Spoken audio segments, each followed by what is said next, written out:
মা, দেখতে তো একদম গরুর গোশে কালা ভুনার মতো লাগছে।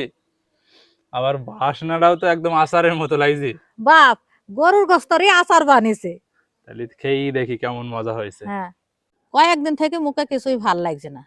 তো এই গরুর গোস্তটা না ছেলে ফিরে যায়, তাই আইস বের করে নিলাম। আর এই গরুর গোস্ত দি আমি কেমন আজ আচার বানাবো। এবার গোস্ত গুনা ছোট ছোট করে কুটি নেছে। হাড় আর চর্বি গুনা বাদ দিয়ে শুধু সলিড গোস্ত গুনা নেব। ঠিক এইভাবে ছোট ছোট করে কুটি নেব। গোস্ত কুইটি ধুয়ে নিয়েছে, এবার দিয়ে দিলাম আদা আর রসুন বাটা, দিয়ে দিলাম হলুদের গুঁড়ো, শুকনো ঝালের গুঁড়ো, ভাজা জিরি গুঁড়ো, গরম মশলা গুঁড়ো, ধইনি গুঁড়ো, স্বাদ মতো নুন, দিয়ে দিলাম সরিষার তেল। এবার সবকিছু ভালো করে মাখিয়ে নেব। মাখিয়ে নেওয়া হয়ে গেছে, এবার অল্প একটু মধু দিয়ে দিলাম। এবার আস্তে আস্তে জাল দিয়ে গোস্তটা আউজে সেদ্ধ করে নেবো। এবার ঢাকনি দিয়ে ঢেকে দিলাম, আস্তে আস্তে গোস্তটা সেদ্ধ হোক। জাল দিতে দিতে গোস্তটা সেদ্ধ হয়ে গেছে, ঝোলটাও মরে গেছে। এবার নামিয়ে নেবো। এবার কড়াই দিয়ে দিলাম সরিষার তেল, তেলে দিয়ে দিলাম রসুনের কয়া।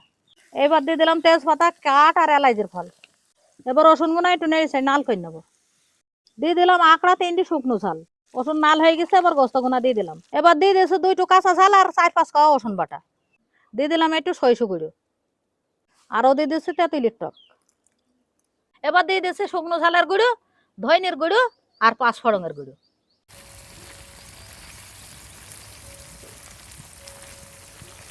দিয়ে দিলাম পরিমাণ মতো চিনি।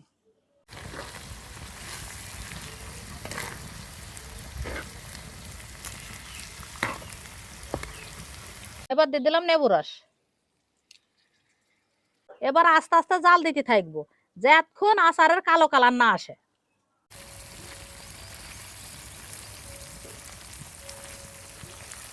হয়ে গেছে গরুর গোস্তর আচার, এবার নামিয়ে নেবো। মা মা, কি করছো? আমাকে চাটি খাইতে দাও নি, আমার খুব খিদে লেগেছে। তুমি হাত মুখ ধুয়ে আসো, আমি একটা মজার জিনিস বানিয়েছি। মজার জিনিস আবার কি বানিয়েছো মা? তুমি হাত মুখ ধুয়ে এসে দেখবা খেয়ে। তাহলে ঠিক আছে, আমি তাড়াতাড়ি আসছি। আচ্ছা, নাও বাপ, খেয়ে দেখো কত মজা হয়েছে। মা, দেখতে তো একদম গরুর গোশে কালা ভুনার মতো লাগছে। আবার বাসনাটাও তো একদম আচারের মতো লাগছে। বাপ, গরুর গোস্তরই আচার বানিয়েছে। তাহলে খেয়েই দেখি কেমন মজা হয়েছে। হ্যাঁ হ্যাঁ হ্যাঁ বাপ, খেয়ে দেখো। খেয়ে তো দেখবই মা। এরকম দেখি তো মনে হচ্ছে কতটা লোভনীয় হয়েছে। এই নিকে আর বসে থাকা যায়? বিসমিল্লাহ।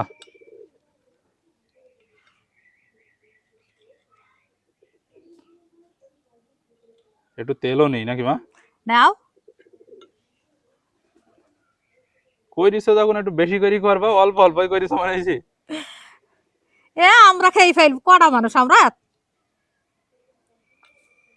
এবার হালকা করে একটু ওই তেল দিয়ে মাখিয়ে নেওয়ার পরে এই যে এক টুকরো গরুর গোশ এইবার এইভাবে মুখে দেবো। বিসমিল্লাহ।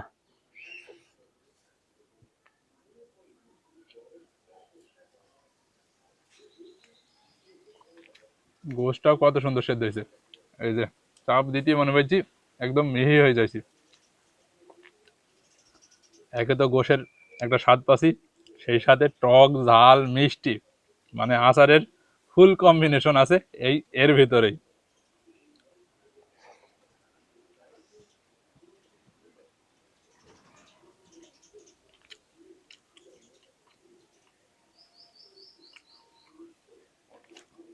প্রতি কামড়ে কামড়ে মানে একটা মজার স্বাদ অনুভব করছি, মানে বইলি বোঝাতে পারছি না ভাষায়, এত সুন্দর লাগছে।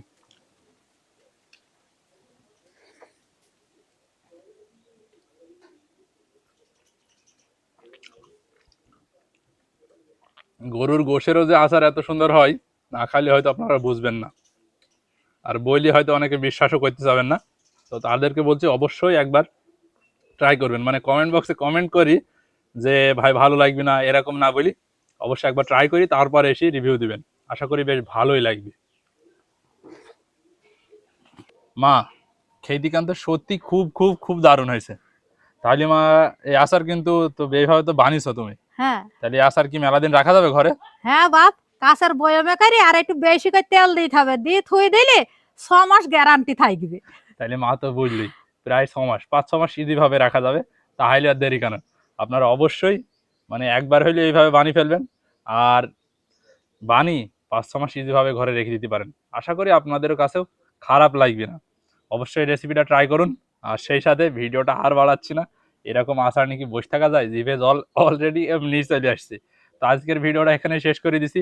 সবাই সুস্থ থাকবেন, ভালো থাকবেন, দেখা হবে নতুন কোনো ভিডিওতে। সবাইকে জানাই আল্লাহ হাফেজ।